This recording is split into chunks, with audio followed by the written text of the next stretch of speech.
Mi nombre es Stephanie Cabrera, soy estudiante de la Universidad Nacional de Loja de la carrera de Telecomunicaciones. Voy a hablar sobre algoritmos de control de congestión y métodos de control de congestión correspondiente a la asignatura Red de Datos. Cuando hay demasiados paquetes presentes en una red, hay retardo o pérdida en los paquetes y se degrada el desempeño. Esta situación se la conoce como congestión. Las capas de red y de transporte comparten la responsabilidad de manejar la congestión. Como esto ocurre dentro de la red, la capa de red es quien experimenta en forma directa y en última instancia debe determinar qué hacer con los paquetes sobrantes. Sin embargo, la manera más efectiva de controlar la congestión es reducir la carga que la capa de transporte coloca en la red. Para ello se requiere que las capas de red y de transporte trabajen en conjunto. Como observamos en la figura, cuando la cantidad de paquetes que el host envía a la red está muy por debajo de su capacidad de transporte, la cantidad entregada es proporcional a la cantidad enviada.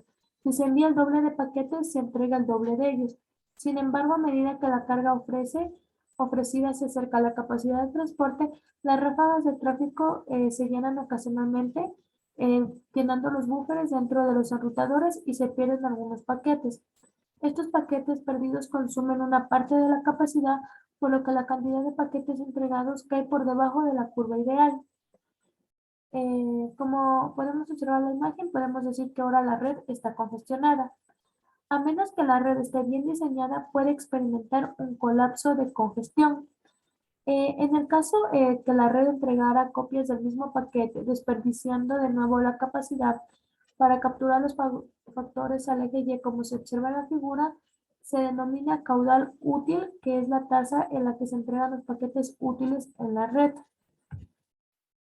Los enlaces o enrutadores con un poco ancho de banda que procesan paquetes con más lentitud que la tasa de transmisión de la línea también se pueden congestionar. En este caso se puede mejorar la situación al dirigir parte del tráfico de manera que se aleje del embotellamiento y se vaya a otras partes de la red. Existe una gran diferencia entre lo que es el control de congestión y el control del flujo, donde el control de congestión se ocupa de asegurar que la red sea capaz de transportar el tráfico ofrecido. Es un asunto global en el que interviene el comportamiento de todos los hosts y enrutadores, mientras que el control de flujo se relaciona con el tráfico entre el emisor particular y un receptor particular. Su tarea es asegurar que el emisor rápido no pueda transmitir datos de manera continua a una velocidad mayor que la que puede observar los paquetes de recepción. Para ver la diferencia entre estos dos conceptos, considere una red compuesta de enlaces de fibra óptica de 100 gigabits por segundo en la que una supercomputadora está tratando de transferir por fuerza un archivo extenso a una computadora personal que solo puede manejar 1 gigabit por segundo. Aunque no hay congestión, se requiere control de flujo para obligar a la supercomputadora a detenerse con frecuencia para darle a la computadora personal un momento de respiro. En el otro extremo considere una red con líneas de 1 megabits por segundo y 1000 computadoras grandes, la mitad de las cuales trata de transferir archivos a 100 kilobits por segundo a la otra mitad. Aquí el problema no es los emisores rápidos saturan a los receptores lentos, sino que el tráfico ofrecido total excede lo que es la red, lo que en realidad la red puede manejar.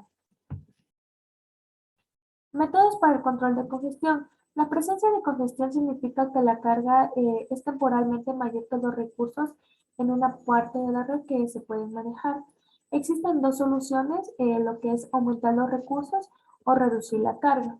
Como se muestra en la figura, estas soluciones por lo general se aplican en distintas escalas de tiempo para prevenir la congestión o reaccionar entre ellas en la que se presenta. La manera básica de evitar la congestión es construir una red que coincida bien con el tráfico que transmite.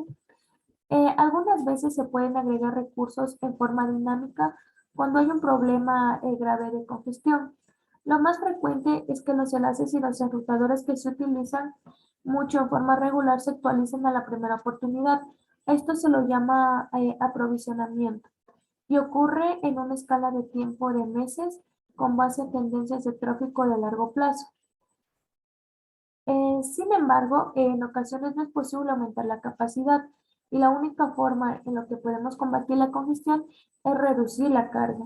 En una red de circuitos virtuales se podrían rechazar las nuevas conexiones si provocaran el congestionamiento de la red, a lo que se le conoce como control de admisión. Eh, a un nivel más detallado, con este método, la congestión es inminente de la red, puede distribuir retroalimentación a las fuentes cuyos flujos de tráfico sean responsables del problema. La red puede solicitar que las fuentes se regulen el tráfico o reducir el tráfico por sí mismo. Existen dos dificultades con este método, las cuales son cómo identificar el congestionamiento, el comienzo del congestionamiento y cómo informar a la fuente que necesita reducir su velocidad. Para la primera cuestión, los enrutadores pueden monitorear la carga promedio, el retardo del encolamiento o la pérdida de paquetes. En todos los casos, los números crecientes indican un aumento en la congestión.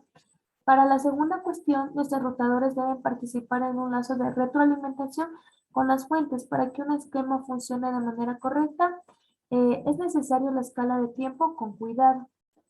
Eh, por último, cuando lo demás falla, la red se ve obligada a descartar los paquetes que no puede entregar, a lo que se denomina desprendimiento de la carga.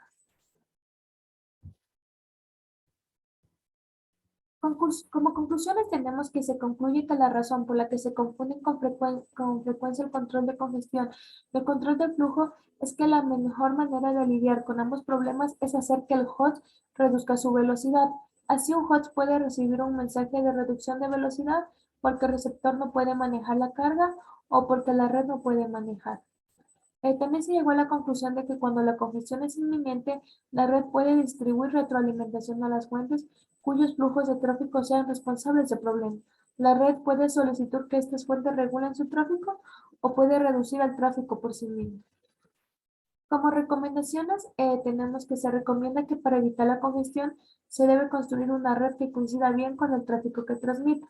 También se recomienda que cuando la congestión significa que la carga es mayor de la que los recursos pueden manejar, existen dos soluciones que se deben tener en cuenta: aumentar los recursos o reducir la carga. A continuación, la referencia de donde se sacó la información. Gracias.